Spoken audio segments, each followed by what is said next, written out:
buenas noches. Liliana Rodríguez, magistrada de la Corte Superior de Justicia y de Libertad, les da una cordial bienvenida a un programa más, El Juez te Escucha. Programa en el que cada sábado en este horario llegamos a sus hogares con el fin de hacerles conocer a ustedes el quehacer jurisdiccional de la Corte Superior de Justicia y de la Libertad dentro del ámbito de transparencia y de acercamiento a la justicia. Expondremos un tema muy importante que constituye una de las problemáticas del Estado peruano, cuál es la perpetración de delitos en el ámbito de la intimidad o delitos sexuales. El incremento de delitos por violación sexual es cada vez mayor y a ello obedece un número en crecimiento de denuncias, por lo que debe tomarse en cuenta diseñar una política criminal adecuada a efecto de establecer lineamientos o estrategias para combatir este flagelo. Tenemos que, según análisis de instituciones como Demos, el Perú constituye el primer país en el que se cometen delitos contra el honor sexual en relevancia al ámbito de esta región mundial. Es así que tenemos que solamente el 5% de delitos realizados son denunciados, es decir, existe una cifra negra de criminalidad. Por tanto, también otro dato esencial es el que estos delitos, en su mayoría, aproximadamente un 80%, son realizados por personas que se encuentran dentro del ámbito familiar. Y a ello obedece que el Estado otorga a través de la normatividad y ha ido incrementando penas más concretas y con mayor severidad ante la vulneración de un bien jurídico protegido que es la indemnidad sexual o la libertad para las personas mayores. No obstante, tenemos un hecho que es fundamental, que va ello a constituir un resquebrajamiento a la personalidad del ser humano que se ha visto vulnerado con la afección de este bien jurídico. Esta noche tendremos nosotros a un magistrado de carrera, especialidad en lo penal, quien nos expondrá algunas situaciones en el quehacer y el desarrollo que tiene dicho magistrado en el ámbito de juzgamiento. Bien, a quien lo invitaremos y lo tendremos en este set luego de una pausa comercial.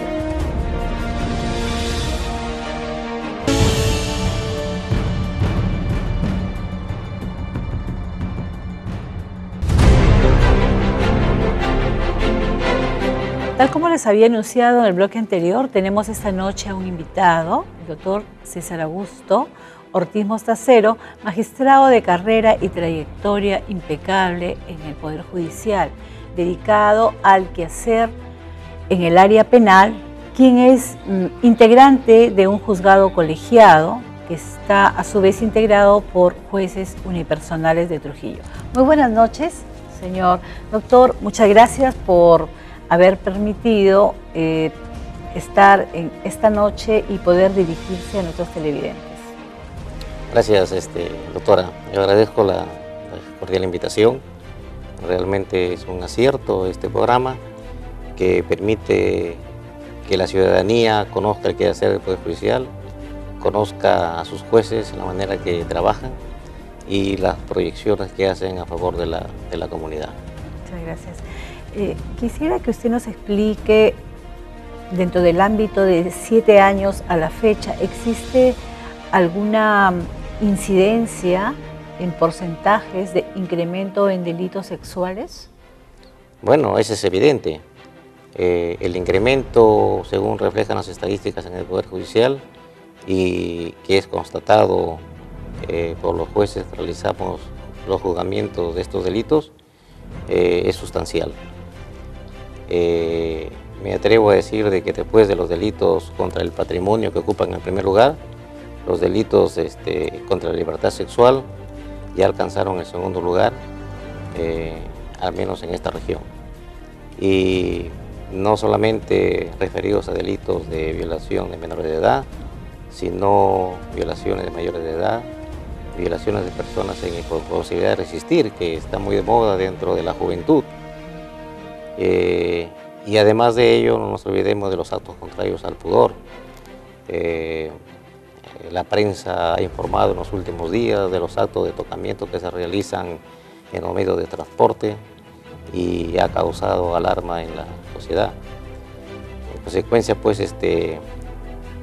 es latente el incremento de esta clase de delitos y que se refleja en las audiencias de juzgamiento.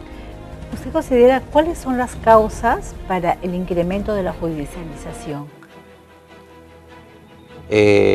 Yo creo que la principal causa para que se incremente la judicialización radica en que a la fecha se están realizando en los colegios programas educativos a cargo de las OVEs y también a una labor encomiable que realizan algunas ONG tendientes a concientizar a los menores y al seno familiar a fin de que estos delitos sean denunciados.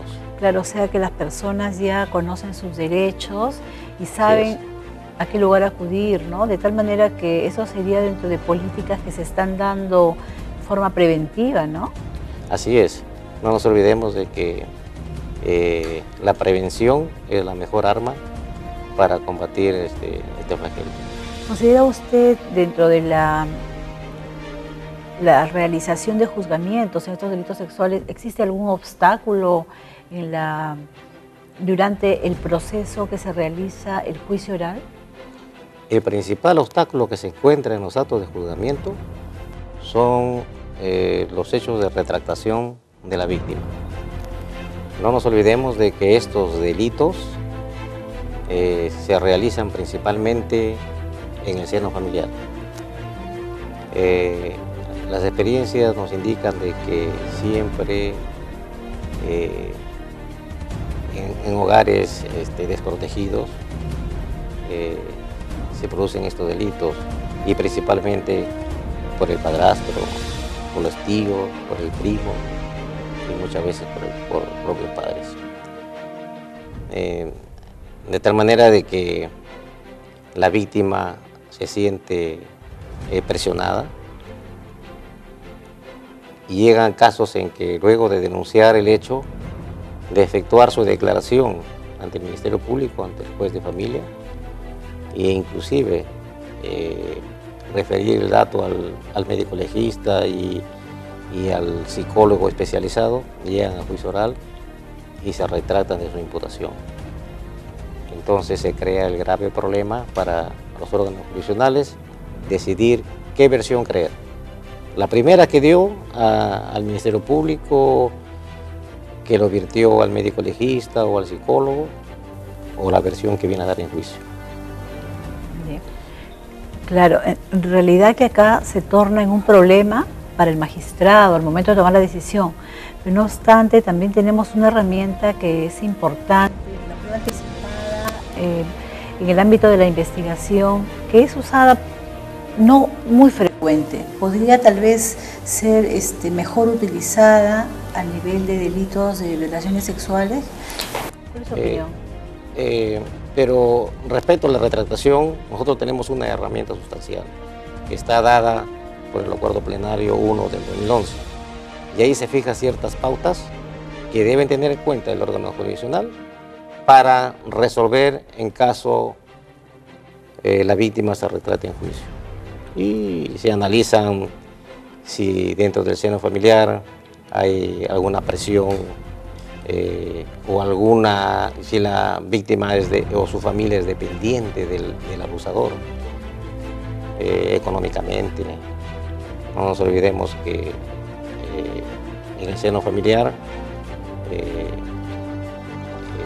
y en hogares humildes donde se dan la mayor incidencia de estos casos, siempre la víctima recibe la ayuda, sea alimenticia, educativa. La madre presiona para que la víctima no prosiga no insista en su imputación. Entonces hay que analizar cada uno de estos casos y finalmente si corroborado con otras pruebas o otras evidencias que se han dado, como ante el médico o el informe psicológico, podemos, el órgano profesional, dar mayor valor probatorio a la declaración inicial, a la imputación inicial, que a la versión dada en juicio, y resolver estos casos. Respecto a la prueba anticipada, es importantísimo.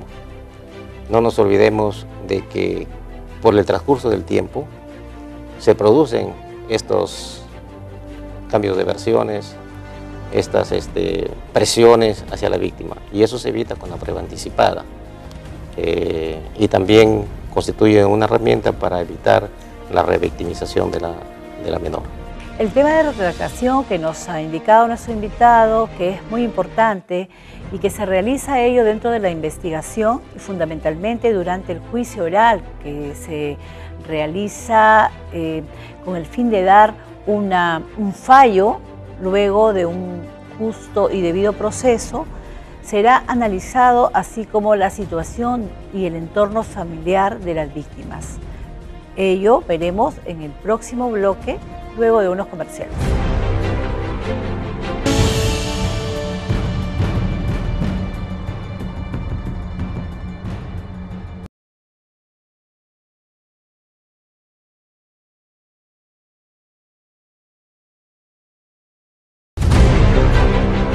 Nuevamente estamos con ustedes en la entrevista que tenemos al doctor César Augusto Ortiz Mostacero, y en el cual nos venimos conversando sobre el tema de los delitos sexuales y el juzgamiento. Sí, señor doctor, quisiera que nos explique respecto a las penas. ¿Son drásticas y en qué sentido es que han sido graduadas en comparación a otros delitos dentro del ordenamiento procesal peruano? Respecto a las penas en los delitos de violación sexual, efectivamente son las más elevadas que contiene el Código Penal. No nos olvidemos de que en delitos de menores de edad va hasta cadena perpetua. Sí. Recientemente se ha dado la ley 30.076 que agrava las penalidades tanto en el tipo base de violación sexual de 170 como en la figura agravada del 173. Ya no existe ahora diferencia entre un menor de violación a un menor de 7 años y de uno de 7 a 10 años. Ahora la misma pena es para un menor de 10 años. Y esta norma 30.076 está en vigencia desde el año pasado, ¿no? Sí. Pero déjeme decirle, doctora, de que la experiencia nos dice de que estas penas elevadas no tienen mayor influencia en la disminución de los delitos. Lo básico, lo fundamental está en que el Estado realice un trabajo de concientización. Los delitos de violación sexual tienen su origen en hogares disfuncionales, en comunidades empobrecidas, y es ahí donde se tiene que atacar. De raíz, atacando la raíz, creo que estos delitos van a disminuir en su incidencia. La experiencia y la doctrina a nivel internacional nos indican de que el aumento progresivo de penas no conllevan a una disminución de estos delitos. Claro. Efectivamente, porque ello constituye solamente, vamos a decir, el último eslabón de un sistema, en este caso la pena, pero se tendrían que dar políticas de carácter preventivo, a corto, mediano y largo plazo, ¿no? En este caso, como usted bien indica, a través de políticas que podrían hacerse en los centros escolares, llegando a la familia, porque son hogares disfuncionales en los cuales se suscitan estos delitos, ¿no? Así es, las medidas preventivas son la mejor herramienta para combatir estos delitos. Y eso es labor del Estado. El Estado tiene que realizar una labor coherente y decidida. Apoyo a las familias desprotegidas. Y ese apoyo fundamentalmente tiene que ser entre instituciones que están enlazadas al ámbito de justicia, por ejemplo, el conocimiento en el ámbito de derechos que corresponde en este caso a víctimas, a la Policía Nacional, Ministerio Público, personal médico, paramédico que realizan los protocolos, es decir, todo un contexto de profesionales o instituciones que brindan, en este caso, acceso a la justicia a los pobladores. Así es, necesitamos instituciones que tengan personal muy capacitados. No nos olvidemos que una de las principales herramientas para el juzgamiento de estas clases de delitos son las pericias psicológicas. Y necesitamos psicólogos que estén debidamente preparados. La experiencia nos indica que en muchos casos esto no ocurre. Y esto favorece a la revictimización. Una entrevista de psicólogo en 2 o 3 sesiones que a veces no emplean los métodos más adecuados y en lugar de favorecer a la víctima lo perjudica en su desarrollo psicosexual.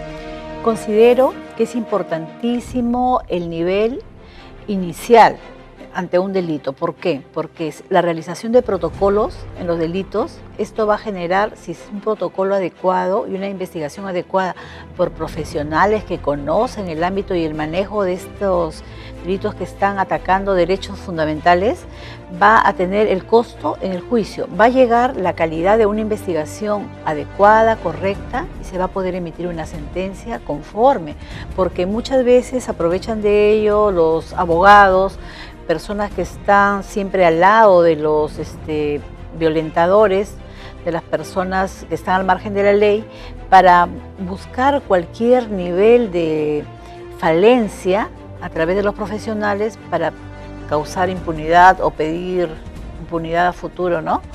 Es importante. No nos olvidemos, doctora, de que en el nuevo modelo procesal el proceso se desarrolla, es proceso de partes, ¿no? Y acá necesitamos que el Ministerio Público efectúe una prolija investigación. Debe desarrollar, por ejemplo, la declaración de la víctima en cámara Gesell. Eso es muy importante, porque evita la revictimización y acá en Trujillo la Corte tiene instalada su cámara Gesell. Es una cámara dividida por un vidrio en la que la menor es entrevistada por un psicólogo y está ajena a las presiones del entorno familiar y va a desarrollar su versión de manera libre, sin las visiones de que interferencias produce el entorno familiar y la presencia también, la presencia del fiscal, la presencia del juez, la presencia de otros, del abogado. Ellos pueden ver a través del vidrio y enterarse y efectuar las preguntas que sean necesarias para el esclarecimiento de los hechos. Pero justamente lo que usted nos decía en el bloque anterior, acá, la declaración de la víctima, ¿ya?, a efecto de no ser revictimizada a través de estos medios, cámara Gesell, y luego, ¿qué pasa con esas personas? Muchas veces son presionadas por la misma familia. Entonces, acá hay la presencia de una unidad especial que tiene el Ministerio Público, unidad de víctimas y testigos, para ser apoyada. O de otro lado también vemos una falencia de una política pública, cuál es casas de refugio o casas especializadas para personas que son víctimas en delitos. Entonces, por un lado tenemos la herramienta eficaz, que es el Código Procesal Penal, pero por otro lado tenemos que no hay, no se completa el círculo de apoyo a la víctima y por tanto sigue siendo víctima y no hay un apoyo positivo o eficaz. ¿Qué opinión le merece a usted la presencia de las víctimas en las cuales el Estado le debe brindar garantías? Sí, no nos olvidemos de que en esta clase de delitos se cometen en la clandestinidad. No hay testigos. En muchos casos, la única testigo es la propia víctima. Y ella tiene que ser protegida debidamente. El Ministerio Público tiene efectivamente una unidad de víctimas y testigos. Y su labor es brindar la máxima protección a la víctima, evitando la influencia familiar, el acercamiento hacia la víctima para que pueda cambiar su versión, las amenazas que pueda recibir, no solamente la víctima, sino también otros testigos. Y para eso se desarrollan muchas actividades tendientes a garantizar la presencia de los mismos en el juicio. Por ejemplo, la reserva de identidad y la asistencia a las víctimas por psicólogos especializados. Claro, fundamentalmente porque las personas que son víctimas en delitos sexuales ya causa una disminución ya en su proyección de vida y como tal ya su vida es diferente. Necesitan un apoyo psicológico, ¿no? Así es. Y respecto a la situación en la cual se generan estos delitos, en el Perú nosotros se está iniciando aproximadamente hace unos 3 años, registros en los cuales se está señalando e indicando quiénes son los victimarios en delitos sexuales. Un registro, al igual que los registros de morosos o también los registros de personas que han cometido feminicidios, hoy también el registro para personas que han cometido delitos sexuales se está incrementando. Respecto a ello, ¿tiene conocimiento usted si se están realizando estadísticas a nivel de la Corte Superior o tratando de hacer algún esfuerzo para establecer estos lineamientos? Bueno, existe acá, no nos olvidemos que el delito de violación sexual implican altas condenas, penas elevadas, y se está aplicando acá. Cadenas perpetuas, penas de 30 a 35 años, y existe el registro de condenas que obra en el Poder Judicial. Y a partir de ello se puede desarrollar la labor que usted menciona. Pero más que nada, en la fecha lo que se está implementando es el registro de deudores alimentarios. Sí. Mire, efectivamente, doctor, usted que menciona el término de la reincidencia, personas que creen que han cometido un delito. Tenemos dentro del delito de violación sexual hasta cadena perpetua, pero hay otros delitos que tienen penas menores. Pero en el caso de reincidentes llegarían a penas muy altas. Es necesario que la población conozca, por favor, si usted podría indicar brevemente. Sí, la ley penal prescribe que en caso de reincidentes se le aplica el máximo de la pena, pero no solamente eso, sino que el nuevo Código Procesal establece la sumatoria de penas. Si hay determinada persona comete un delito y luego de unos días comete otro delito, las penas se suman. Las penas actualmente son altas. En los delitos de violación sexual son muy altas. Y tenemos condenas todas las semanas con altas penalidades. Y esto, que lo sepa la ciudadanía. La ciudadanía debe confiar en el Poder Judicial. Debe confiar que hay jueces que van a aplicar la ley y hacer justicia en cada caso. La ciudadanía debe denunciar estos hechos. Se debe incentivar programas en los colegios para fomentar la actitud positiva de los estudiantes, de los familiares, para que denuncien estos hechos. Y el Ministerio Público debe fomentar las pruebas anticipadas para asegurar un éxito en el juicio. En realidad este tema es importantísimo y el tiempo ha sido corto. Señor doctor, le agradecemos infinitamente por haber estado en este programa, que es muy fructífero, y fundamentalmente a los señores televidentes queremos explicarles que ustedes tengan la plena seguridad que los derechos de los ciudadanos están en manos de los jueces, quienes aplicamos la justicia y las normas que corresponden, y se vienen dando penas ejemplificadoras en esta Corte Superior de Justicia. Para ustedes, señores televidentes, una vez más tenemos, en pantalla pueden verificar las redes sociales, así como también nuestra página web y nuestro canal en YouTube, y sigan escribiendo, que nosotros pondremos en los diversos programas temas que nos solicitan, así como invitados a presentarse en este programa. Por hoy es todo, les agradezco y será hasta el próximo programa.